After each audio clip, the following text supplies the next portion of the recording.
बिहार के मुख्यमंत्री नीतीश कुमार एक बार फिर से एनडीए में आ चुके हैं। नीतीश के आने से एनडीए एक बार फिर से 39 पर पहुंच गई है, जो पिछले 2019 के लोकसभा चुनाव में थी। अब नीतीश के आने के बाद कहा जा रहा है कि नीतीश के एनडीए में आने से गठबंधन जो है, एनडीए गठबंधन, वो मजबूत होगा। लेकिन इस बार ये होता नहीं दिखेगा। नीतीश की एनडीए में वापसी इस बार बड़ा नुकसान भी साबित हो सकता है एनडीए के लिए, बीजेपी के लिए। जनता के नाराज होने की बात तो छोड़िए, सभी दलों की डिमांड पूरी करना भी एक बड़ी मुश्किल हो सकती है बीजेपी के सामने। कैसे, अब वो समझिए। नमस्कार, मैं हूं अर्चिता सिंह और आप देख रहे हैं बिहार तक।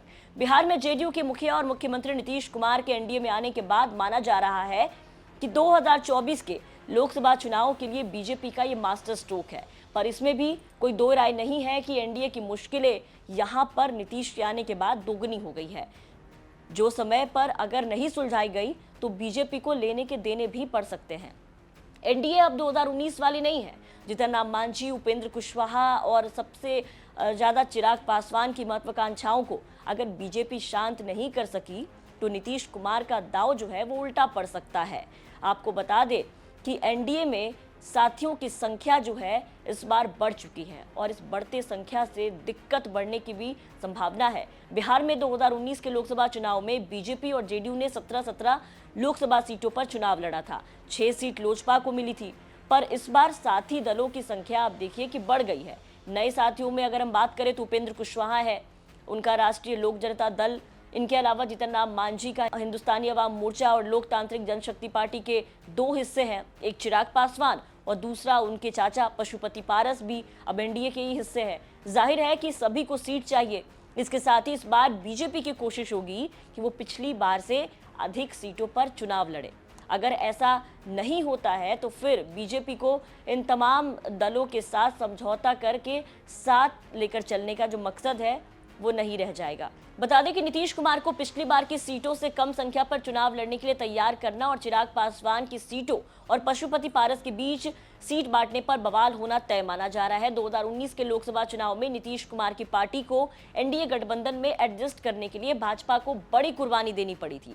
बीजेपी ने अपने 5 सिटिंग सांसदों का टिकट काटकर उन सीटों पर जेडीयू को चुनाव लड़वाया था। लेकिन इस बार सहयोगियों की संख्या ज्यादा है और बीजेपी का मुंह भी बड़ा हो गया है। भाजपा चिराग पासवान और पशुपति पारस को एक सीट कम में मनाने की कोशिश कर सकती है। नीतीश कुमार को भी पिछले बार की 17 सीटों की तुलना में इस बार एक सीट कम यानी 16 सीटों पर राजी करने की कोशिश करेगी। उपेंद्र कुशवाहा को भी 3 की बजाय 2 पर ही मनाने का प्रयास किया जाएगा।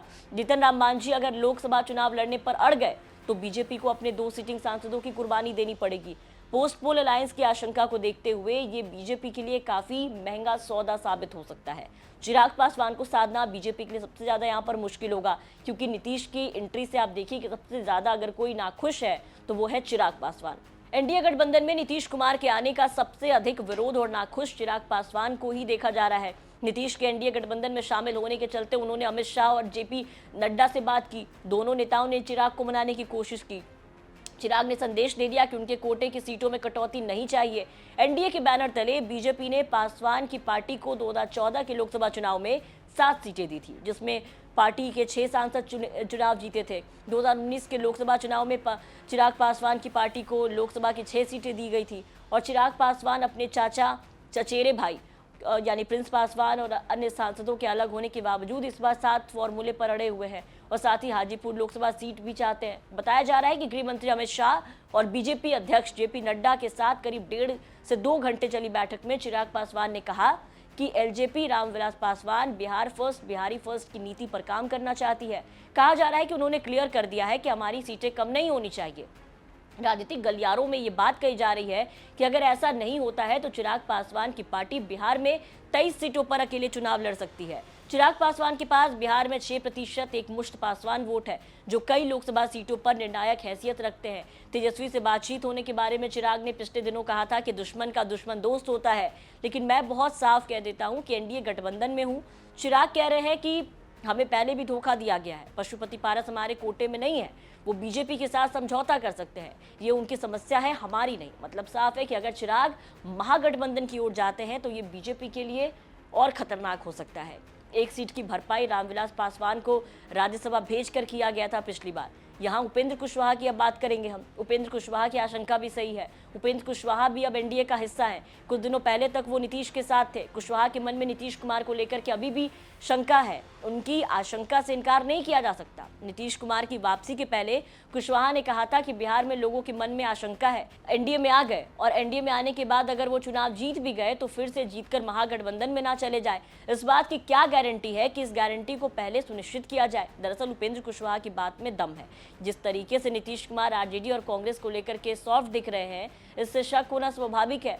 कांग्रेस नेता राहुल गांधी भी नीतीश कुमार के खिलाफ देखिए कि कुछ बोलने से बच रहे हैं। राहुल गांधी की भारत जोड़ो न्याय यात्रा बिहार में आई, पर राहुल गांधी ने नीतीश कुमार के खिलाफ एक शब्द नहीं कहा।